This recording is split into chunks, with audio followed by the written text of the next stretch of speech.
অন্যদিকে জবাবদিহিতাবিহীন civil service ক্রমেই একটি ফ্যাসিস্ট শাসনমানের সৃষ্টিতে সহায়ক ভূমিকা পালন করে।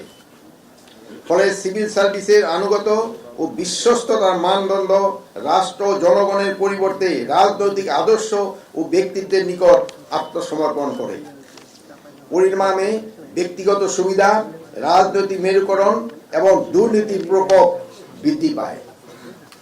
পাশাপাশি যেহেতু সরকারকে সিভিল সার্ভিসকে নিয়ম মাফিক বেতন ভাতা দিতে হয় এবং চাকরি হারানোর ভয় থাকে না, সেহেতু নিশ্চিত চাকরি, উদ্ভাবনী শক্তি ও জবাবদিহিতা ও সেবামূলক মনোভাব, দেশ সেবা ইত্যাদির আগ্রহ থাকে না।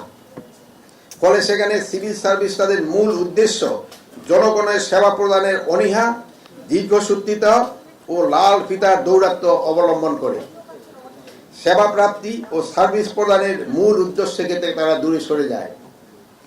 অধিকন্ত দুর্ভাগ্যজনক, সিভিল সার্ভিসে যারা মেধার ভিত্তিতে যুক্ত হন, তাদের সেই মেধা, সেই সার্ভিসের সদস্যরাই ক্রমই বিভিন্ন সময়ে দুর্বল রাজনীতি, সাংস্কৃতিক সুযোগ, নিজেদের ব্যক্তিগত স্বার্থে, বিভিন্ন রাজনৈতিক দলীয় স্বার্থ রক্ষায় একটি অন্যতম মাধ্যম হিসাবে ব্যবহার করে। বিশ্বের উন্নত দেশগুলি রাজনৈতিক পট পরিবর্তন, সরকার ব্যবস্থার বিবর্তন, সিভিল সার্ভিসের পরিবর্তন দেখা যায় না। আমাদের দেশে আমরা দেখছি প্রজ্ঞা, মেধা, দক্ষতা, স্বচ্ছতা, জবাবদিহিতা, ন্যায়নিষ্ঠা, সমতা এবং দেশপ্রেমের প্রতি দায়বদ্ধতার জন্য আমার মনে হয় এই দেশের সিভিল সার্ভিসকে আরও পথ অতিক্রম করতে হবে। বাংলাদেশের সিভিল সার্ভিসের জন্য attitude and service discipline, political neutrality, equality, meritocracy, performance based management system, public duty efficiency, training, confidentiality, transparent evaluation system, administration management capacity, carrot and stick, hire and where আজ সময়ের দাবি। কারণ শৃঙ্খলা, জবাবদিহিতা থাকলে আন্তঃক্যাডার দ্বন্দ্ব থাকতো না, সবাই সচিব হইতে চাইতেন না, রাজনৈতিক লেজুরবৃত্তি তৈরি হতো না, তোষণ নীতি থাকতো না। প্রিয় উপস্থিতি, এখন ভূমি ব্যবস্থা নিয়ে কিছু বলতে চাই। আধুনিক বিশ্বের সঠিক ভূমি ব্যবস্থাপনার মাধ্যমেই ভূমির বহুবিধ ব্যবহার নিশ্চিত করা সম্ভব। একটি দেশে উন্নয়নে ভূমির মালিকানা, সরকারি নীতির মাধ্যমে ভূমির সঠিক ব্যবহার, land use planning, land zoning, urban planning, special planning বিরাট ভূমিকা রাখে। বাংলাদেশে উন্নয়নশীল দেশ হিসাবে ক্যাপিটালিস্ট ল্যান্ড মার্কেট ব্যবস্থাপনা, ল্যান্ড ডেভেলপমেন্ট কনস্ট্রাকশনের মাধ্যমে জিডিপিতে কিছু অবদান রাখছে। সীমিত ভূ সম্পদের বিশাল জনগোষ্ঠী অধ্যুষিত বাংলাদেশের জন্য ভূমির সর্বোত্তম ব্যবহার এখন সময়ের দাবি। ভূমিতে কৃষিভিত্তিক ইকোনমি গ্রোথের মাধ্যমে ইন্টিগ্রেটেড ন্যাশনাল ইকোনমি ডেভেলপ করে সফিস্টিকেটেড ফাইন্যান্সিয়াল সিস্টেম তৈরি করা যায়। কৃষকদের কিভাবে সর্বোচ্চ সহায়তা করা যায়, এটা নিয়ে সদা তৎপর ও আন্তরিক হওয়া দরকার। ভূমির মালিকদের একটি করে ল্যান্ড সার্টিফিকেট থাকা দরকার। ভূমির মালিকানা নিয়ে দেওয়ানি আদালতে যুগ যুগ ধরে চলমান হাজার হাজার মামলা দ্রুততম সময়ে নিষ্পত্তি হওয়া দরকার। ভূমির সেবা আরও সহজীকরণ করা প্রয়োজন। রেজিস্ট্রেশন এন্ড মিউটেশন প্রক্রিয়া আরও পিপলস ফ্রেন্ডলি করা দরকার। সুশাসন নিশ্চিতে ভূমি ব্যবস্থার সাথে সংশ্লিষ্ট মাঠ প্রশাসনে গণকর্মচারী, আইন শৃঙ্খলা বাহিনী, সিভিল মামলার দায়িত্বে নিয়োজিত বিচারকবৃন্দকে দেশের ভূমি ব্যবস্থা এবং ভূমি প্রশাসন সম্পর্কে স্বচ্ছ ধারণা থাকা প্রয়োজন, যা আপনারা এই ট্রেনিং এর মাধ্যমে পাচ্ছেন। এই প্রশিক্ষণের মাধ্যমে সরকার বিভিন্ন ধরনের গণকর্মচারীগণ ভূমি বিষয় আইন, নীতি, বিধি, ভূমি জরিপ, ভূমি প্রশাসন, ল্যান্ড গভর্নেন্স, ভূমির সর্বোত্তম ব্যবহার এবং land zoning, digital land governance, land corruption, land litigation, dispute resolution, land boundary, land use policy বিষয়ে সম্যক জ্ঞান ও অভিজ্ঞতা অর্জন করেছেন আমি মর্মে আমি বিশ্বাস করি প্রশিক্ষণাত্মক জ্ঞান আহরণের মাধ্যমে আপনারা নিজেদের সমৃদ্ধ করেছেন। আপনাদের এই জ্ঞান দ্বারা নিজ নিজ কর্মক্ষেত্রে ভবিষ্যতে ভূমি বিষয়ে সেবা নিশ্চিত হবে, সুশাসন প্রতিষ্ঠা হবে, মামলার লিটিগেশন জটিলতা হ্রাস পাবে, জনহয়রানি হ্রাস পাবে, সেবা গ্রহীতাদের মধ্যে আশা জাগ্রত হবে। আমি আশা করব আপনারা প্রত্যেকেই নিজ নিজ কর্মক্ষেত্রে ভূমি সেবা সহজীকরণের একটি করে ল্যান্ড সার্ভিস টেকনিক প্রতিষ্ঠা করবেন।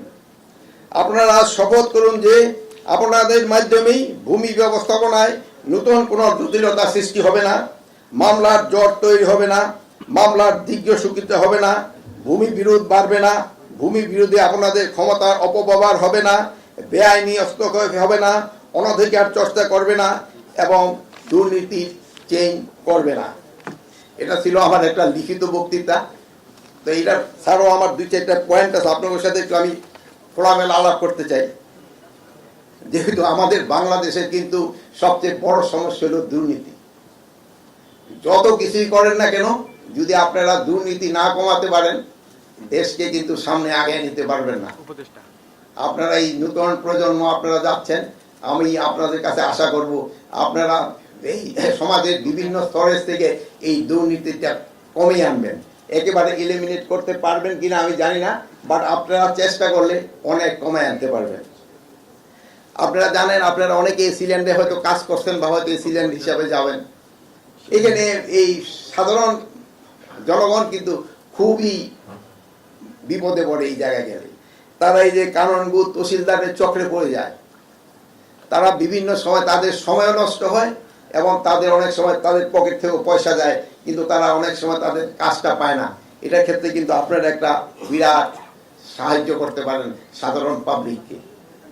আর আমি এখানে বন বিভাগেরও আমি দেখলাম কোয়েশ্চন আছে, যেহেতু আমি চিটাগাং হিল ট্র্যাক্সে 3বার কাজ করেছি, ওখানে বন বিভাগের সম্পত্তি বেশি, মানে ফরেস্ট ল্যান্ড অনেক সময় দেখা যায় ফরেস্ট ল্যান্ডে গাছে গুণা হয় না, কিন্তু থিনিং আউট কাটার জন্য পয়সা চলে আসে, মানে কাটা মানে ওই পয় পরিষ্কার করার জন্য। তা আপনারা এইগুলির দিকে খেয়াল করবেন। এইগুলি প্রত্যেকটাই কিন্তু আপনারা না, আপনাদের নিজের স্তরে যারা হচ্ছে এই দুর্নীতিগুলি যদি বন্ধ করতে পারেন, সাধারণ জনগণ এবং এলাকাবাসী উপকার হবে এবং আমাদের যে পাহাড়ে যেসব আমার জনগোষ্ঠী আছে তারাও কিন্তু এতে খুব উপকৃত হবে। রেলওয়ের কিন্তু প্রচুর ল্যান্ড রয়ে গেছে, যেটা নিয়ে আপনারা লিজ দিয়ে দেন। এই ল্যান্ডগুলিও অনেক সময় যে পরিমাণ আছে ওই পরিমাণ আপনাদের লিজ যাচ্ছে কিনা, প্লাস আপনাদের সবকিছু আপনাদের হাতে আছে কিনা, এটাও কিন্তু আপনারা গিয়ে দেখতে পারবেন। আপনারা ইয়াং, আপনারা ওই চেয়ারের ভিতরে সবসময় নিজের সীমাবদ্ধ না রাখে, এই যে আপনারা বললেন এই যে বাইরে থাকার আনন্দটা, এই আনন্দটা যেন ফিল্ডে অনুভব করেন, তবে কিন্তু জনগণ কিন্তু অনেক উপকৃত হবে। আবার পুলিশ বাহিনী বলবো যে যদিও ল্যান্ড নিয়ে আপনাদের কাজ না, কিন্তু তারপরেও যে দেখবেন ল্যান্ডের সমস্যা কিন্তু সবচেয়ে বেশি। আমি এই স্বরাষ্ট্র উপদেষ্টা এবং কৃষি উপদেষ্টা হওয়ার পরে আপনারা জানেন যে আমার আত্মীয় স্বজনের সংখ্যা বেড়ে গেছে, আমার বন্ধু বান্ধবের সংখ্যা বেড়ে গেছে এবং তাদের যে রিকোয়েস্টের সংখ্যাও বেড়ে গেছে। কিন্তু এই ম্যাক্সিমাম রিকোয়েস্ট কিন্তু আসে এই ল্যান্ড এইগুলি নিয়ে। তা আমি আপনাদের কাছে একটু অনুরোধ করবো, আমি আমার ইস্যু বলছি যে আমাদের পরিচয় দিয়ে যদি কেউ কোনো কিছু অবৈধ সুবিধা নিতে চায়, আপনারা কোনো সময় দিবেন না। তাকে একবার ভালোভাবে বুঝাই দেন, দ্বিতীয়বার হইলে পুলিশের কাছে হ্যান্ড ওভার করে দেন। তা না হলে কিন্তু এই সমাজ থেকে কিন্তু দুর্নীতি রোধ হবে না। আর আমরা যদি কোনো সময় কোনো দুর্নীতি করি, আপনারা বলেন সত্য ঘটনা প্রকাশ করে দেন, আমাদের কোনো আফসোস নেই। সত্য ঘটনা অবশ্যই প্রকাশ করেন যদি আমি দুর্নীতি করতে যাই, কিন্তু যেটা সঠিক আপনাকে অনুসন্ধানী সাংবাদিকতার মাধ্যমে ওইটাই প্রকাশ করবেন। ওইটা প্রকাশ করলে কিন্তু আমরা লাভবান হব, দেশবাসী লাভবান হবে, জনগণ লাভবান হবে। এইটা আপনারা করবেন যে দুর্নীতির বিরুদ্ধে আপনারা সোচ্চার হতে হবে। আপনারা যদি দুর্নীতির বিরুদ্ধে সোচ্চার না হন, এই সমাজ কিন্তু আস্তে আস্তে আরো পিছিয়ে পড়বে। জমি জমার মামলা, আমার বোন আসতো, এই মামলাটা কিন্তু অনেক লিঙ্গার করে। অনেক সময় বলে যে ছেলে যদি বাপে কেস করে গেলে ছেলেও দেখে না, নাতি হয়তো গিয়া দেখবে এটা সলভ হবে কিনা, সেই সময় নাতি হয়তো জমি চিনেই না। এই জিনিসগুলি খেয়াল তো আপনাদের একটুখানি বেশি খেয়াল রাখতে হবে। আমাকে এই যে বন বিভাগে আপনারা যাচ্ছেন, আপনারা দেখা যায় ইউক্লিপটাস আর একটা কি গাছ জানি বিদেশ থেকে নিয়ে আসছিলেন একবার, বলে খুব ভালো হবে, কিন্তু এখন আবার এগুলি কাটার জন্য কিন্তু লোকজনে বলে। এই জন্য বন বিভাগে আপনারা দেখবেন বিদেশে যান, যেটা আমাদের ইসের জন্য দেশের জন্য উপযোগী ওই সব গাছই আনেন, যেটা আমাদের দেশের পরিবেশ নষ্ট করে ওই সব গাছ কিন্তু এনে আবার পরিবেশ নষ্ট করেন না। এই জন্য আমি আপনাদের অনুরোধ করব। আর আমি এখানে এসে দেখলাম যে আমার এই মন্ত্রণালয়েও আমাদের জানেন যে এই অগাস্ট মাসে আমাদের অনেক ছাত্র এবং সাধারণ জনগণ আহত হয়েছে, তাদের একটা সুচিকিৎসার ব্যবস্থা করা হচ্ছে এবং তাদের একটা কর্মসংস্থানের দরকার। আপনার মন্ত্রণালয়ে আমি দেখলাম যে আপনার খুব সুন্দর একটা কল সেন্টার করছেন, এগুলো যদি তাদের কিছুদের কর্মসংস্থান করতে পারেন কিন্তু এদের কিন্তু অনেক একটা উপকার হবে। তা আমি বিভিন্ন মন্ত্রণালয়কেও বলবো যে আহতদের একটা কর্মসংস্থানের পার্মানেন্ট কর্মসংস্থানের ব্যবস্থা করার জন্য। তো আমার বক্তৃতা মোটামুটি এখানে শেষ হয়েছিল। তারপর আমার আবার সাংবাদিক ভাইয়ের আমার আবার একটা প্রশ্ন দিয়েছে, মাননীয় উপদেষ্টা বারবার সীমান্তে উত্তেজনা, ভারতীয় আগ্রাসন ও সীমান্ত হত্যা, গুম বন্ধে অন্তর্বর্তী সরকারের পদক্ষেপ কি? অন্তর্বর্তী সরকারের পদক্ষেপ তো দেখছেনি, আগে যেহেতু কোনো পদক্ষেপ ছিল না এই জন্য কোনো রকম বর্ডারে কোনো কিছু হয় নাই, এখন যেহেতু আপনার পদক্ষেপ নিচ্ছেন দেখি তো এইসব ঘটনা ঘটছে। তা আপনারা আমাদের জনগণ সবসময় আমাদের সাহায্য করে যাচ্ছে, এই জনগণের এই সাহায্য এবং সহযোগিতা সবসময় থাকবে এবং বিজিবি কিন্তু সবসময় সীমান্তে অ্যালার্ট আছে এবং আমাদের সীমান্ত সম্পূর্ণভাবে সুরক্ষিত আছে। এই সীমান্ত এই সাইডে কেউ কোনো দিন আসতে পারবে না, আমরা যতদিন বেঁচে থাকি আমাদের রক্ত ঝরবে কিন্তু সীমান্ত সুরক্ষা থাকবে। আরেকজন এটা একই ধরনের প্রশ্ন মনে হয়, সীমান্তে চাঁপাইনবাবগঞ্জে যে ঘটনাটা হয়েছে এটা গতকালই হয়েছে, এটা কিন্তু এই ঘটনাটা হয়েছে হলো জমি ধান কাটা আর গাছ কাটা নিয়ে দুই পক্ষেরই একটা হয়েছে। তো আমাদের অগপক্ষেও আহত হয়েছে, আমাদের পক্ষে আহত হয়েছে। তা আমাদের মিডিয়া আমি দেখি না অগপক্ষে কিন্তু দুইজন সীমান্ত রক্ষীও আহত হয়েছে। তা আমাদের কোনো সীমান্ত রক্ষী আহত হয় নাই, আমাদের দুই একজন সাধারণ জনগণ আহত হয়েছে। তো এটা মেজর কোনো কিছু না, এটা নিয়ে ওই বিএসএফ এবং বিজেপির ভিতর আলোচনার মাধ্যমে এটা একটা সমাধান হয়ে গেছে।